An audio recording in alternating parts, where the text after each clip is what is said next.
Sengiphinde ngabuya ke mbukeli nendaba ke isematheni namhlanje ke ngizoku-update ngezinto ezenzakalayo before kodwa ke ngihlale kodabeni ngicela ke mbukeli ungakhohlwa ukuthi ke ulike and ke usubscribe. Namuhla ngiphethe ke indaba ezimnandi if ubumlandeli wezingane zesithembu and if uphinde ke futhi ulandele uthando nesithembu nomndeni ke wakwaMseleku wonkana.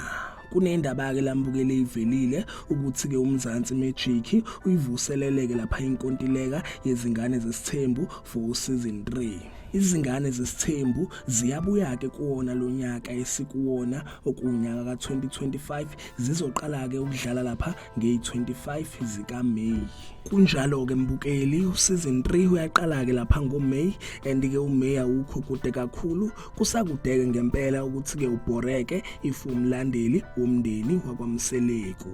Okwamanje bingakaphumi ke trailer for na ku season 3 and abavezanga ukuthi ke kahle kahle kumele ke silindeleni kuona ku season 3 kodwa ke makhamba ke isikhathi mbukeli makukhona ke abakukhiphayo ngiyobuya ukuzoku-update ngitshela ukuthi kahle kahle kumele kulindeleni kuona ku season 3 wezingane zesithembu. Ngiyathemba ukuthi ke u season 3 uzoba mnandi njengawo ku season 2 abantu abaningi bawo-enjoya ke lapha u season 2 ngenxa ke drama yakhe umpumelelo no baby mama bakhe. Zinjalo ke mbukeli izo-ke lezi indaba ke isematheni ade ke ngikuphathele zona ngicela ke mbukeli ungakhohlwa ukuthi ke ulike and ke usubscribe ake ngithi ke nje danke ngiyazi bongela.